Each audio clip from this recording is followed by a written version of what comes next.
আম্মা আয়েশা সিদ্দিকা রাদিয়াল্লাহু তাআলা আনহা বলে, একদিন দয়ার নবী আমার কোলে মাথা দিয়ে শুয়ে আছে, এমন করে পূর্ণিমা চাঁদ উঠেছে। আমি আয়েশা আল্লাহ নবীর মুখের দিকে একবার তাকায়, আকাশের চাঁদের দিকে একবার তাকায়। আমার নবী বলে, শোনা আয়েশা রে, কি দেখো তুমি? বারবার একবার আমার দিকে তাকাও, আসমানের দিকে তাকাও। আম্মা জান আয়েশা সিদ্দিকা বলেছিলেন, ইয়া রাসূলুল্লাহ, ইয়া হাবিবাল্লাহ, হুজুর আকাশের চাঁদ দেখি আর আপনাকে দেখি। আয়েশা কি দেখতে পেলে? আম্মা জান আয়েশা বলেছিলেন, হুজুর আসমানের চাঁদেতে দাগ আছে, আমার কোলের চাঁদে কোনো খুঁত দাগ না।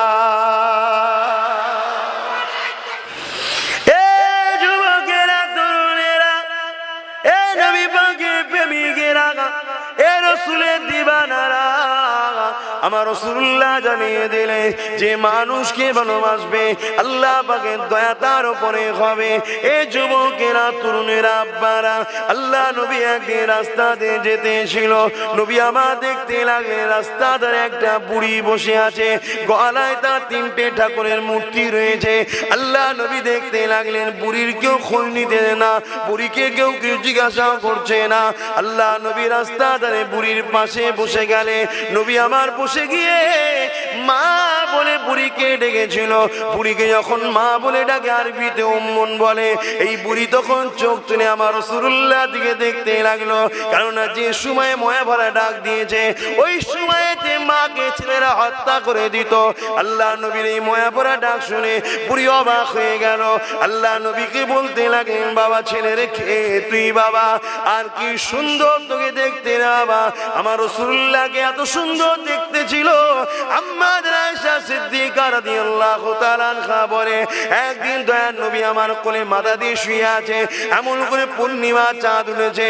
আমি আয়েশা আল্লাহ নবীর মুখের দিকে একবার তাকায়, আকাশের চাঁদের দিকে একবার তাকায়। আমার নবী বলে, শোনা আয়েশা রে, কি দেখো তুমি? বারবার একবার আমার দিকে তাকাও, আসমানের দিকে তাকাও। আম্মা জান আয়েশা সিদ্দিকা বলেছিলেন, ইয়া রাসূলুল্লাহ, ইয়া হাবিবাল্লাহ, হুজুর আকাশের চাঁদ দেখি আর আপনাকে দেখি। আয়েশা কি দেখতে পেলে?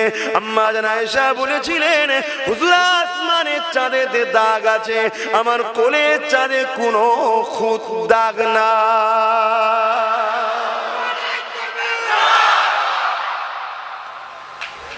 সেই নবী পাককে দেখে বুড়ি অবাক, এত সুন্দর দেখতে কে বাবা? তোর বাড়ি কোথায়? কি নাম তোর? কোনোদিন দেখেন তো, কোনোদিন দেখেন? আল্লাহ রাসূল নিজের পরিচয়কে গোপন করলেন, করে বললেন, মা, মনে করুন আমি আপনারই একটা সন্তান। কাকে বলছে? একজন গায়ের ইসলাম, যার গলায় 3টে ঠাকুরের মূর্তি আছে, এর নাম ইসলাম। আল্লাহ সৃষ্টি হিসাবে মানুষকে ঘৃণা করাটা ইসলামের নাম নয়। আজকে ইসলামের দোহাই দিয়ে অনেক কিছু কাজ হচ্ছে, তাই তো আজকে আমরা বেউজ্জতি হচ্ছি। যুগে যুগে আমাদের ঘরে দেখে গায়ের ইসলামরা ইমানের কলেমা পড়েছে, আর আমাদের ঘরে দেখে আজকে যুগে যুগে আমাদের ঘরে দেখে আজকে সারা দুনিয়ায় প্ল্যান হচ্ছে কি করে শেষ করা যায়। 18 বছরের যুবক হযরতে আব্দুল্লাহ ব্যবসা সূত্রে বাজারে, টাউনে, শহরে এসছে ব্যবসা করতে। জগৎ বিখ্যাত ওলি ছিলেন। 18 বছর বয়স তখন, সেই পিরিয়ডের কথা বলছি। ব্যবসা ক্ষেত্রে শহরে গেছে, এমন একটা জায়গায় ঘর নিয়েছে, তার বাড়ির পাশেতে একজন আগুন পূজারী, মুজুসি বলা হয়, তার বাড়ি। মুসলমান থেকে নাক ছিটকাচ্ছে, প্রতিদিন বাড়ির ধুলোগুলোকে, যাই ময়লাগুলোকে পরিষ্কার করে আব্দুল্লাহ ঘরের দরজার গোড়ায় ফেলে দেয়। আর হযরতে আব্দুল্লাহ জন ছেলে, 18 বছর ছেলে, ফজরের নামাজ পড়ে। নামাজ পড়ে নিয়ে কি করতে? নামাজ পড়ে আপনারা কি করে? হ্যাঁ, নামাজ পড়ে নিয়ে আল্লাহর কোরআন পড়তে হয়। বলুন সুবহানাল্লাহ। কিন্তু আমরা পড়ে উঠতে পারিনি। নামাজ পড়ে নিয়ে আবার ওপর হয়ে যায়, কেউ শুয়ে পড়ে, আর না একটু ঘোরাঘুরি করে। কোরআন পড়তে হয় কিছু সময়। আল্লাহ আমাকে আপনাকে সবাইকে তৌফিক দান, পড়ান। বলুন আল্লাহুম্মা আমিন। হযরতে আব্দুল্লাহ হুজুর প্রতিদিন ফজরের নামাজ পড়ে কোরআন পড়ে। পড়ে যখন দরজা খুলে দেখেন যে হুজুরের দরজার পোটেতে অনেক ময়লা, নোংরা পড়ে আছে। হুজুর এদিক ওদিক তাকিয়ে দেখছে, কেউ কোথা নাই। আর একটা ঘর থেকে পাত্র নিয়ে এলেন, তাতে করে ময়লাটা তুলে যেখানে ময়লা ফেলে সেখানে ফেলে দিলেন, কিচ্ছু বললেন না, চলে গেলেন কাজে। পরের দিন আবার সেই ফজরের নামাজ পড়ে কোরআন তেলাওয়াত করে বেরিয়েছে, দেখছে আবার ময়লা। 3 দিনের দিকে আবার ময়লা, কয়েক সপ্তাহ কেটে যায়, কিচ্ছু বলছে না, ফেলেই যাচ্ছে। তা যে ময়লাটা ফেলছে সে ভাবছে আব্দুল্লাহ হয়তো গোপনে গোপনে আমায় খুঁজছে, গোপনে গোপনে হয়তো খুঁজছে। তাই একদিন কি করেছো, ডাইরেক্ট ময়লাটাকে নিয়ে বাড়ির দরজা করে দাঁড়িয়ে আছে, হুজুর কোরআন পড়ে যেই বেরিয়েছে হুজুরের সামনে ফেলে দিয়ে ছুটেছে। কেন ছুটলো ভাই বলুন? ভয়। ভয় কাদের হয় বলুন? যারা অন্যায় করে। আব্দুল্লাহ চলে গেলেন, প্রতিদিন যা করে ঘরের গিয়ে আবার ময়লার জায়গাটা নিয়ে আসলো, ফেলে দিল। আর এ ছুটে গিয়ে ঘরের দরজা লাগিয়ে লুকিয়ে দেখছে কি করছে। প্রতিদিন যা করে তাই করে চলে যাচ্ছে। তো অগ্নি উপাস্য বেরিয়ে এসে হযরতে আব্দুল্লাহর হাত ধরেছে, বলছে ভাই তুই আমায় কিছু বললি না? হযরত আব্দুল্লাহ এতটুকু বললেন, আমি মুসলমান। আমার নেতা হযরত মুহাম্মদ সাল্লাল্লাহু আলাইহি ওয়াসাল্লাম বলেছেন যে পাড়া প্রতিবেশীকে কষ্ট দেবে সে আমার কেউ নয়। তো তোমাকে যদি আমি কিছু বলি তুমি যদি কষ্ট পাও, আমার ভয় হয় আমার নবী যদি আমার থেকে মুখ ঘুরিয়ে নেয়। তখন অবাক হয়ে গেল, ইসলাম এটা বলে? হ্যাঁ এটা বলে। ও আরো জানতে চাইল আমার রাসূল সম্বন্ধে। একদিন নবী দিওয়ানা হয়ে রাসূলের গোলাম হয়ে গেল। জোরে বলুন সুবহানাল্লাহ। আর আজকে আমাদের কি অবস্থা? হ্যাঁ, নিজের মায়ের পেটের ভাইকে পর্যন্ত মুসলমান ছাড়ছি না আমরা, নিজের কলেমা পড়া ভাইকে মুসলমান পর্যন্ত ছাড়ছি না, সামান্য সামান্য হারাম টাকার জন্য। হালাল হলো আলাদা কথা ছিল, হারাম টাকা লুটে খাবো এর জন্য আজকে আমরা মারপিট করছি। মুসলমান ঘরের ছেলে মেয়েরা, তরুণেরা, এ নবী পাকের প্রেমিকেরা পরিবর্তন হয়ে যাও, কেননা কিয়ামতটা বড় ভয়ানক হবে। মৃত্যু তো সবার একদিন না একদিন হবে। আল্লাহ কোরআন যখন বলেছে এটা তো চেঞ্জ কেউ করতে পারবে না। কুল্লু নাফসিন যায়িকাতুল মউত, মৃত্যুর স্বাদ অবশ্যই জানতে হবে। আল্লাহ নবী জানিয়ে দিলেন, কেউ যে দুনিয়া জমিনে হারাম খায়, গরিবের লুটে খায়, পরের মালকে জোর করে দখল করে খায়, কারো জমিন যদি দখল করে নেয়, পুকুর এমন করে দখল করে নেয়, মা যদি চুরি করে খায়, এক কথা হারাম যদি কেউ খায়, আল্লাহ নবী জানিয়ে দিলেন জাহান্নামের কাছে দিয়ে তার জিভকে কাটাবে। এ মুসলমান ঘরের ছেলে মেয়েরা, আল্লাহর পক্ষ দিয়ে কখনো কখনো ঝড় তুফান হবে, আল্লাহর পক্ষ থেকে কখনো বন্যা হবে। এতে করে নেতাদেরকে আল্লাহ পরীক্ষা করে নেয়, নেতারা কি করে দেখার জন্যে।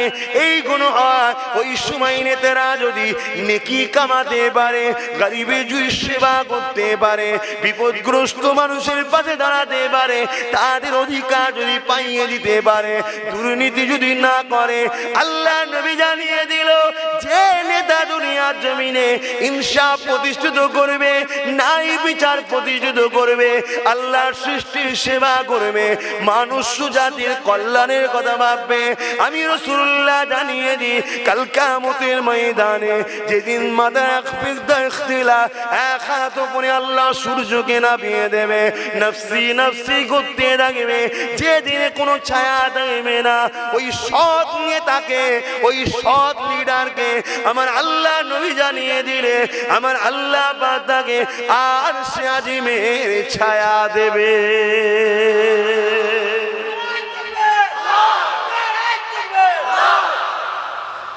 তাহলে নেতা হওয়া তো ভালো কাজ, কিন্তু সৎ হতে হবে, গরিব প্রেমিক হতে হবে, দেশ প্রেমিক হতে হবে, নাগরিক প্রেমিক হতে হবে। আজকে তুফান হলে, ঝড় এলে নেতাদের বড় খুশি হয়, কিছু তেরপোলের টাকা ঝাড়বো, এবারে ঝড় এলে নিয়ে খুশি, কিছু এবার টাকা ঘর ভাঙবে ঝাড়বো। এই যে হারাম খাবার জন্য আজকে সমাজে কি হচ্ছে। এবার যদি বলেন আমি খাচ্ছি তো তোর কি হয়েছে, কথা ঠিকই বাপ। দুটো কারণে সমস্যা হচ্ছে। এক, হযরতে নবী লূত আলাইহিস সালামকে মন দিয়ে শুনবেন আব্বারা, আব্বাস সিদ্দিকীর মাথা খারাপ হয়ে যায়নি, জানকে বাজি লেগিয়ে চিল্লাবার আমার কোনো প্রয়োজন নেই।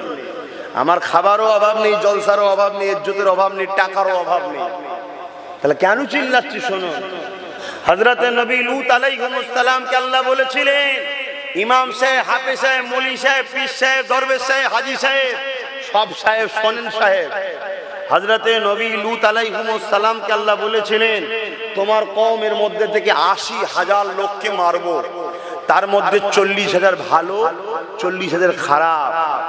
আল্লাহ পাক বললেন, নবী লূত আলাইহিস সালাম বললেন, আল্লাহ আল্লাহ আপনি কেন ভালো লোকগুলোকে মারবেন? খারাপ লোকগুলো অন্যায় করেছে। আমার আল্লাহ বলেছিলেন, নবী লূত, ভালো লোকগুলো খারাপ লোককে বাধা দেয়নি কেন? শুনছেন ভাই? আপনি নামাজ পড়েছেন, আপনার ছেলে নামাজ পড়েনি, আপনি হালাল ইনকাম করছেন, কিন্তু আপনার ছেলে নেতা সেজে আমফানের দুর্নীতি করছে, ফাঁক আপনিও যাবেন না মাঠ থেকে। তাহলে আমি সমাজে পীরের ঘরে বেটা, মুসলমানরা আমাদের দাবি করে মানি, তাহলে আজকে দুর্নীতি হবে। মানুষ হিসাবে ইনসানিয়াতে যদি প্রতিরোধ না করি, ও একা মার খাবে তা নয়, আমিও মার খাবো। হারাম খাবি তুই আর পিটানি খাবো আমি, ফিরি ফিরি কেউ মার খেতে চায়? কথা বুঝছেন না, বোঝেন না? তাহলে বলবো না বাদ দেবো? কেন? আপনারা এলাকার মানুষ ভাই, ঘরে আগুন লাগলে পানি তো আপনারাই দিতে যাবেন, বলে। আবার কোন দিন রাত্রে পুলিশ এসে ঘিরালে এবার আপনারা যাবেন তো খবরটা পেলে? হ্যাঁ, দুর্নীতি যেই করবে প্রতিরোধ করাটা হলো মানবতার কাজ। কি গো আব্বা ভাইয়েরা, বলবো না বাধ্য? হ্যাঁ, এলাকার লোক কি বলছিলেন সরাসরি দেন, অসুবিধা হচ্ছে না তো? আমি কোরআন হাদিসের বাইরে বলছি না তো। অনেকে বলে হুজুরের ছেলে রাজনীতির কথা বলবে কেন, আবার জলসায় এসে। ভাই এজন্য বলি, কোরআন হাদিসে রাজনীতির কথা আছে তাই বলি। বলুন সুবহানাল্লাহ। ইসলাম কমপ্লিট না আনকমপ্লিট? তো রাজনীতিটা ইসলামে আছে না না? রাজনীতি মানে কি? দেশ ও দেশবাসীর পরিচালনার ব্যবস্থা, ঠিক তো? দেশ ও দেশবাসীকে পরিচালনার কথা ইসলামে আছে না না? যদি না থাকে তাহলে ইসলাম আনকমপ্লিট, থাকলেই হলো কমপ্লিট। যদি কোনো মুসলমান মনে করে ইসলামে রাজনীতির কথা নাই, সেই ইসলামকে অস্বীকার করলো না করলো না? ইসলামকে অস্বীকার করলে তার ঈমান থাকে না যায়? কথা মাথায় ঢুকছে? মাথা গরম করলে হবে না। কালকে বেঁচে থাকবেন কোনো গ্যারান্টি আছে? তা কি হবে কবরে গিয়ে? আল্লাহ রসুল বলছে ৯৯টা সাপ দেবে কবরে। কটা? ৯৯টা। সাবধান হও, এতিমকে কাঁদাওনি। অথচ আল্লাহ রসুল বলছে কেউ যদি এতিমের মাথায় হাত বুলায়, সেটা আমি রসুল আমার মাথায় হাত বুলালো। জোরে বলুন সুবহান। কে কি করছে দেখার দরকার নেই। তুমি মুসলিম দাবি করে দুর্নীতি করবে, আমার কওমের বদনাম হবে। ঘোষ পাড়ায়, গয়লা পাড়ায়, হিন্দু পাড়ায় নেতারা দুর্নীতি করছে কি করছে না, সে বিষয়ে আমি বলতে আসছি না। কথা বুঝছেন না, বোঝেন না? দেশবাসী হিসেবে যখন জনসভা করব তখন সবারটা বলবো। কিন্তু আজকে তুমি মুসলিম দাবি করলে, তোমার জন্য আজকে আমার কম গাল খাচ্ছে যে মুসলমানরা এসব হারাম খাওয়া ধরেছে। এ মুসলমানরা হয়ে গেল তো নাকি? অতএব আল্লাহ রসুল বলছেন পাহাড় সরে গেছে, বিশ্বাস করে নাও। মানুষ পরিবর্তন হয়েছে, বিশ্বাস করুনি। আর মিথ্যুককে কখনো ভরসা করুনি। অতএব প্রতিজ্ঞাবদ্ধ হতে হবে। আমরা একমাত্র বাঁচার জন্য সাহায্য আল্লাহর কাছে চাইছি, চাইবো, আগামীতেও চাইবো, ঠিক না বেটি? আর আমরা কখনো আল্লাহ ছাড়া কাউকে ভয় করিনি, আজও করছি না। কিয়ামত পর্যন্ত আমার বাচ্চাদের ঘরেও শিখাবো আল্লাহ ছাড়া কাউকে কখনো ভয় করবি না। জোরে বলুন সুবহানাল্লাহ। ভাইরা আমার, আল্লাহ রসুল দিন দুনিয়ার বাদশাহ হাবিবুল্লাহ তিনি জানালেন ৯৯টা সাপ দেবে কবরে, এক একটা সাপের দুটো করে মুখ হবে। দুনিয়ার গাড়ি বাড়ি টাকা পয়সা দরকার আছে, শখ সাথ থাকতে পারে, তার জন্য হালাল ইনকাম করো না, আল্লাহর কাছে বলো না। একটু কষ্ট করলেই তো হয়ে যাবে, এমন কিছু নয়। তাহাজ্জুদ করে আল্লাহর কাছে হাত তুলবে, দেখবে রাতারাতি আমার আল্লাহ তোমার ব্যবসার দরজা খুলে দেবে। জোরে বলুন সুবহানাল্লাহ। ওটা না করে তুমি যদি লুটবো বলো, ওটা তো অন্যায় কাজ হবে। আরে মুসলমান ঘরে ছেলে মেয়েরা তরুণেরা এ নওজওয়ানেরা আল্লাহ সৃষ্টিকে ভালোবাসেন, আল্লাহ সৃষ্টিকে পছন্দ করেন, আল্লাহ সৃষ্টিকে রাজি করে, আল্লাহ সৃষ্টিকে পেয়ার করে। আমার আল্লাহ পাক কাল কিয়ামতের ময়দানে একদল লোককে জিজ্ঞাসা করবে, বান্দারে কোথায় যাবি বল? বান্দা বলতে লাগবে, আল্লাহ পাক দুনিয়া জমিনে নামাজ পড়েছিলাম, রোজা রেখেছিলাম, হজ করেছিলাম, আল্লাহ পাক আজকে জান্নাত যেতে চায়। আমার আল্লাহ পাক বলতে লাগবে, আবু দাউদ শরীফের হাদিস বলে যায়, এ আমার বান্দারে দুনিয়া জমিনে আমি যখন বিমারি ছিলাম আমাকে কেন দেখতে গেলি না? বান্দা চমকে যাবে, আল্লাহ আপনার আমার বিমার? সত্যি তো আমার আল্লাহ বিমার থেকে পাক। আপনার কখন বিমার হলো? আপনার তো বিমার হয় না, আর আমি বা আপনাকে দেখতে যাব কি করি? আমার আল্লাহ বলবে, কেন? তোর গ্রামে অমুক লোকটা বিমারি ছিল, ওটা তো আমারই সৃষ্টি, ওকে দেখা, ওকে ভালোবাসা আমার জন্যই করতিস, ওটা আমাকেই দেখা হতো, আমারই সেবা, মানে আমারই ভালোবাসা করা হতো। কেন? আমার সৃষ্টিকে ভালোবাসা ওটা আমার জন্যই করা হতো। জোরে বলুন সুবহানাল্লাহ। আবার একজনকে বলবে, আল্লাহ জিজ্ঞেস করবে, বান্দা কোথায় যাবি বল? বান্দা বলবে, আল্লাহ তোমার জান্নাত যাব। কেন? নামাজ পড়েছি, রোজা রেখেছি, হজ করেছি। এই আমার যখন পিপাসা লেগেছিল আমাকে পানি পান করালিনি কেন? আমার যখন খিদা লেগেছিল খেতে দিলি না কেন? বান্দা আবার অবাক হয়ে যাবে, আল্লাহ আপনাকে তো পিপাসা লাগে না, খিদা লাগে না, এ থেকে তো আপনি পাক। আমার আল্লাহ বলবে, কেন? তোর গ্রামের গরিবটা ওটা তো আমারই সৃষ্টি, ওকে যদি খাওয়াতিস ওটা আমার সৃষ্টির সেবা করা হতো, ওটা আমি আল্লাহ আমার জন্যই করা হতো। জোরে বলুন সুবহানাল্লাহ। আবু দাউদ শরীফের হাদিস এটা। তাহলে ভাবুন, আজকে আল্লাহর সৃষ্টিকে হেফাজতের কথা ভাবতে হবে না? হবে না? আজকে মেয়েরা কত অসহায় হয়, কখনো বুকে হাত দিয়ে চিন্তা করে দেখেছেন? এই ছোট্ট বাচ্চা মেয়েটা আসিফা, যাকে 7 দিন ধরে মন্দিরের মধ্যে রেপ করা হলো, কি কষ্ট হয়েছে তার উপরে। গত কয়েকদিন আগে যেটা ইউপিতে হলো আবার, হ্যাঁ, অন্যায় হলে তাকে প্রতিরোধ করে দমন যদি না করো, এই অন্যায় একদিন আপনার ঘরে ঢুকবে, জেনে রেখে দেবে, আপনার ঘরে হামলা করবে একদিন।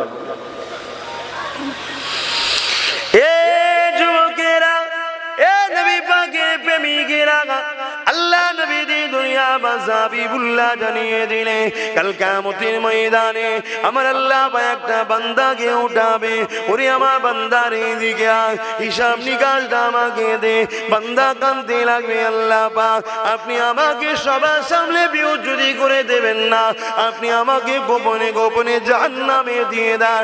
আমার আল্লাহ বলতে লাগবে, বান্দারে না একবার তোরা বললাম এটা দেখা, লা তাখনাতু মিন রাহমাতিল্লাহ, আমার রহমত থেকে নিরাশ হয়ে যাস না। বান্দা তোরা আমলনামাটা দেখা। বান্দার আমলনামা আল্লাহ বা দেখতে লাগবে, আমলনামা দেখতে দেখতে দেখা যাবে বান্দার আমলনামায় গুনাহ পাপ অন্যায় ভরা, শুধুমাত্র একটা ভালো কাজ রয়েছে। ওই একটা ভালো কাজ দেখে আমার আল্লাহ বা রহমতের দরিয়া জশ মেরে বলতে লাগবে, ওরে আমার বান্দারে তোর একটা ভালো কাজ পেয়েছি, ওই কাজটা আমার পছন্দ হয়েছে। ওরে আমার বান্দা যা, আমি আল্লাহ পাক আমার রহমতের বিনিময়ে তোকে নাজাত দিয়ে দিলাম।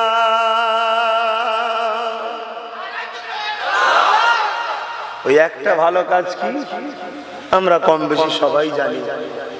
এক গরমের সময় এক পশু রোদে বাঁধা ছিল, তাকে ছাওয়াই দিয়ে পানি পান করিয়েছিল।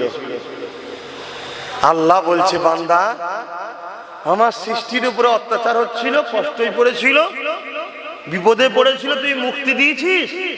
তুই যদি দয়া করতে পারিস, আমি তো দয়ার মালিক, আমি কেন তোর উপর দয়া করব না? যা তোকে জান্নাত দিয়ে দিলাম। জোরে বলুন সুবহানাল্লাহ।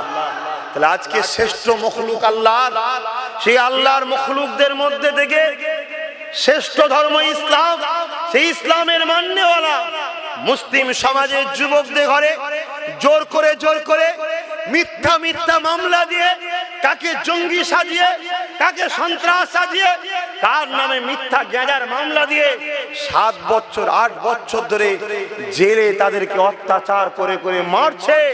এটা কি অন্যায় না? অন্যায় নয়। এই অসহায় মানুষগুলোর পাশে দাঁড়িয়ে এদেরকে অসহায় মানুষগুলোকে মুক্তি দিবার চিন্তা যদি করি, ইনশাআল্লাহ কাল কিয়ামতের ময়দানে আমার আল্লাহর রহমতের সাহায্য পাওয়া যাবে। জোরে বলুন সুবহানাল্লাহ। রাসূল একদিন সাহাবাদেরকে নিয়ে যাচ্ছেন, ওই আদ জাতি যেখানে ধ্বংস হয়েছিল, আদ সামুদ জাতি শুনেছেন তো, ওই জায়গাটা যখন নবী পার হচ্ছেন সাহাবাদেরকে বলছেন দ্রুত চলো। সাহাবারা বললেন কেন? আল্লাহ রসুল বলে এটা হচ্ছে গজব হয়েছিল আল্লাহর, অতএব এই জায়গায় ভয় হয়, আল্লাহর লানতের জায়গা, অতএব আল্লাহর গজব যাদের উপরে হয় তাদেরকে সাহায্য করতে নাই, তাদের পাশে দাঁড়াতে নাই, ওই গজবের শিকার তোমার উপর হতে পারে। কথা বুঝছেন না, বোঝেন না? দেখা যাচ্ছে বহুত মাকে কে দিয়েছে, বহুত এতিমকে কে দিয়েছে, বহুত গরিবকে কে দিয়েছে, নির্দোষ লোকের নামে মিথ্যা সাক্ষী দিয়েছে, নির্দোষ ছেলেকে জেল খাটিয়েছে, বিপদে পড়েছে, খোদার মার হয়েছে, আমার কাছে যেই বলছে হুজুর তাবিজ দেন, বিমারে আছি, আর আমি ওকে বাঁচাবার জন্য দোয়া করছি, আল্লাহ নারাজ হবে না? এই কথা বুঝছেন না? আল্লাহ রসুলকে আল্লাহ খোদ নিজে নিষেধ করেছে, জানো? অনেকে ফতোয়া দেয়, এত বদদোয়া করতে ফতোয়া দেয়, আল্লাহ রসুলকে খোদ রসুল নিজে নিষেধ করেছে, খবরদার মুনাফিক আর জালিমদের জন্য দোয়া আপনি চাইবেন না। শুনছেন ভাই কোরআন? মুনাফিক আর জালিমদের জন্য আপনি দোয়া চাইবেন না। মুনাফিক কাকে বলে? চায়না মোবাইল দেখেছে, এটা কি স্যামসাং ইন্ডিয়া তো, ভেতরের পার্টস গুলো ঠিক মুনাফিক এই টাইপের, বাইরেটা মুসলমান, ভেতরের পার্টস গুলো সব জালিমদের। কথা বুঝে আসছে না? তো ওই জন্য মুনাফিক কে কখনো এ করতে নাই। আল্লাহ রসুল বলছেন যদি কেউ আমার খানদানের সমালোচনা করে সেও মুনাফিক হবে। অহংকার করছিনি, আল্লাহ আমাকে এই বংশে পাঠিয়েছে। ভাই কথা বুঝে আসছে? আমার কোন কথাটা তোমাদের অসুবিধে হচ্ছে, আসো আলোচনা করি, ঠিক না বেটি? আল্লাহ নবীর 1000 বছর আগে জানিয়ে দিলেন, আমার উম্মত উম্মতিরা, আমি রাসূলুল্লাহ আমার বড় ভয় হয়। সাহাবা হুজুরা জিজ্ঞাসা করলেন, ইয়া রাসূলুল্লাহ হাবিবাল্লাহ, হুজুর আপনার কি বড় ভয় হয়? আল্লাহ নবী জানিয়ে দিলেন, আমার সাহাবারা, আমার উম্মত উম্মতিদিগকে প্রকাশ্য দুশমনেরা ক্ষতি করতে পারবে না। আমার উম্মত উম্মতিদের ক্ষতি যদি কেউ করতে পারে তারা হবে মুনাফিক। তারা হবে? তাহলে আমাদের কাছে সব থেকে ভয়ঙ্কর কে? প্রকাশ্য দুশমন না মুনাফিক? আরে ও তো প্রকাশ্য দুশমন, চিনি আমি, ও আসলে আমি হাতে চুরি পরে বসে থাকবো নাকি? আমি তো রেডি থাকবো, ঠিক না বেটি? কিন্তু ইনি আমায় বলেন, হুজুর খুব ভালোবাসি, একবার আমার বাড়ি চলেন, খুব ভালোবাসি, আপনার জন্য জান দিয়ে ফেলবো। ঘরে গেছি, 1 গ্লাস শরবত দিতে, শরবতে বীজ দিয়ে দিয়েছি। শুনছেন না? শুনুন না, তোমাকে কুরবা বেলুয়া জানি এটা সেটা খাওয়াবো, ভাই ছোবো কেন? আমি জানিও প্রকাশ্য দুশমন। এই কথা বুঝছেন না, বোঝেন না? অতএব দেখবে লা ইলাহা ইল্লাল্লাহ মুহাম্মদ রাসূলুল্লাহ বলেছে বলে পাগলা হয়ে যাবেন না, নাটক করছে। কেউ যদি মাথায় টুপি দিয়ে ইফতারে বসে, ও তোমার সঙ্গে ধোঁকা দিল কেন? এই টুপিটাকে ও যদি বিশ্বাস না করে তো মাথায় দিল কেন? তাহলে টুপিটা নিয়ে নাটক করা হলো, ঠিক না বেটি? লা ইলাহা ইল্লাল্লাহ মুহাম্মদ রাসূলুল্লাহ মানে যদি মানিস নি তাহলে বললি কেন? তার মানে কি ওটা বলে তোমাকে আঘাত করছে, তোমার নরম জায়গা যেটা ভালোবাসার জায়গা, ওই জায়গাতে আঘাত করে তোমাকে ব্ল্যাকমেল করছে। কথা বুঝছেন না, বোঝেন না? অতএব এই ধোঁকাবাজদের থেকে সাবধান, এরা কিন্তু শেষ করে দেবে। কি গো, কথা খারাপ লাগছে? কারণ দেশে ওয়াজ করতে খুব ভয় লাগে ভাই, দেশের লোক তো 24 ঘন্টা দেখে হুজুর খালা মাথায় ঘুরছে, আর ফট করে বিরাট গালি দিচ্ছ না, বিরাট বুঝতে শিখে গেছে। তবে হ্যাঁ, মনে রাখবেন, হাতের 5টা আঙুল সমান নয়, পুরপুরার 5টা পিসাবও সমান নয়। এখানে আমি আমার আম্মা আমার আব্বাকে পর্যন্ত ভালোবাসি একটা শর্তের উপরে, শর্ত ছাড়া ভালোবাসি না। সেই শর্ত হলো আল্লাহকে খুশি করার জন্য ভালোবাসি। আমি কি ছেলে বুঝতে পারছেন তো? আমি আমার বাপ মা যারা আমার ছোটবেলা থেকে 10 মাস 10 দিন ধরেছিল, যে বাপ রক্তকে পানি করে আমায় খাইয়ে বড় করেছে, ওই বাপ মাকেও ভালোবাসি স্বার্থে। কি স্বার্থ? আমার সৃষ্টিকর্তাকে খুশি করার জন্য ভালোবাসি, নাই ভালোবাসি। শুনছেন ভাই? তাহলে আব্বাস সিদ্দিকী যখন রাজনীতির কথা বলছে, এটাও মনে রাখবেন শুধুমাত্র আল্লাহ আল্লাহ রসুলকে খুশি করার জন্য বলছে, অন্য কোনো স্বার্থে না। আল্লাহ নবী দিন দুনিয়া হাবিবুল্লাহ জনাবে মুহাম্মদ রাসূলুল্লাহ কথাটা বলছিলাম, সেই যে রাস্তা থেকে মহিলাকে তুলে নিয়ে যাওয়া মনে আছে? নবীজি যদি একটা হিন্দু মহিলা যার গলে মূর্তি রয়েছে গায়ের ইসলাম, তাকে যদি রসুল ঘরে নিয়ে যেতে পারে, মা বলে ডাকতে পারে, তাহলে আমি কি শুধু মুসলমানদের বাঁচাবার চেষ্টা করব না আল্লাহর সৃষ্টি মানুষ হিসাবে সবাইকে? একটু কথা বলেন। হ্যাঁ, সবাইকে। এই যুবকেরা, আল্লাহ নবী আমার মদিনা জমিনে রাষ্ট্র কায়েম করেছিলেন, নবী আমার দেশ কায়েম করেছিলেন। আল্লাহ নবী খোদ নিজে রাষ্ট্রপ্রধান হয়েছিলেন, রাষ্ট্রনায়ক হয়েছিলেন। কিভাবে রাজনীতি করতে হয়, কিভাবে দেশ চালাতে হয়, কিভাবে প্রশাসন ব্যবস্থা হবে, কিভাবে আইন ব্যবস্থা হবে, কিভাবে দেশকে বিদেশি শক্তি থেকে বাঁচাতে হবে, বর্ডার কিভাবে পাহারা দিতে হবে, দেশের সার্বভৌমত্ব কিভাবে চলবে, নাগরিকরা কিভাবে সুরক্ষিত থাকবে, আল্লাহ নবী সবকিছু 10 বছর ধরে নিজে রাষ্ট্রনায়ক হয়ে দেশ চালিয়েছে। নবী যদি 10টা বছর ধরে রাষ্ট্রনায়ক হয়ে দেশ চালাতে পারে, সেই নবীর উম্মত আমি যদি দেশ ও দেশবাসী সেবার জন্য রাজনীতি করি বলি, তাহলে কি গুনাহ হবে? তো সুন্নাত হবে, সওয়াব হবে। তোমার এত ব্যথা হচ্ছে কেন? তোমার এত অসুবিধা হচ্ছে কেন? না, সব ঠিক আছে, দাদা হুজুরকে কেন জড়ালো? এটা তো শোনা যাচ্ছে না। দাদা হুজুরকে কেন জড়ালো? ভাই আজকে তো বইগুলো আনতে ভুলে গেছি। এখানে একটা দাওয়াত আছে তরুণপুরে, কবে জানো? 14ই কার্তিক। ওই দিনে সব দলিলগুলো নিয়ে আসবো, আজকে বেখেয়াল হয়ে গেছে। ওই দিনে দলিলগুলো নিয়ে আসবো। ভাই দাদা হুজুরের সময় জন্ম নিয়েছিলেন এমন কেউ এখানে বেঁচে আছে? আমিও তো দাদা হুজুরের পেটে জন্ম নিইনি। দাদা হুজুর কি করেছে না করেছে আমি জানি, আপনারা জানেন। আমি যদি বলি রাজনীতি করেনি, ইনি যদি বলি রাজনীতি করেছে, উভয়ের কথাই শোনা যাবে না। কেন? উনিও জন্ম নেয়নি, আমিও জন্ম নিইনি। দাদা হুজুরের বিষয়ে জানতে গেলে কি করতে হবে? ইতিহাস। ওই দিন ইতিহাস নিয়ে আসবো, দেখবে। আবার কিছু মানুষ বলতে পারে ওরকম ইতিহাস লিখে দেওয়া যায়, তা আপনি একটা লিখেই দেখান না, একটা লিখে দেখান না। দেখি হাসির কথা ভাই। এবার এই কথাটা কেন বলছি? দাদা হুজুরের গায়ে দাগ লাগানো মানে দাদা হুজুরকে অপমান করা। দাদা হুজুর যদি রাজনীতি না করে থাকে, বা রাজনীতিকে ঘৃণা করে থাকে, বা রাজনীতির থেকে দূরে থাকে, তাহলে আমার আবু বকর সিদ্দিক 100% ইসলামকে মানতে পারেন। কথা বুঝছেন না? বোঝেন? যদি কেউ মনে করে 100% কোরআন হাদিস মানবো, তাকে 100%-এর মধ্যে রাজনীতি একটা পার্ট, ওটা কেউ মানতে হবে। ছুচোরে বাবা।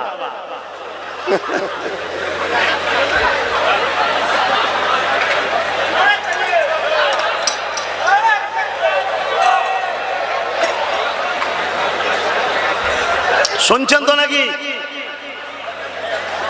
যতদিন না তোমরা এই ভয় কাটাতে পারবে, ততদিন তোমরা মাথা তুলে দাঁড়াতে পারবে না। একটা ছোট দেখে দিয়ে তোদের এই হাল হয়, তোদের ঘরে যখন দুটো মিলিটারি এসে বলবে চলো ক্যাম্পে যেতে হবে, তখন তোদের কি দশা হবে?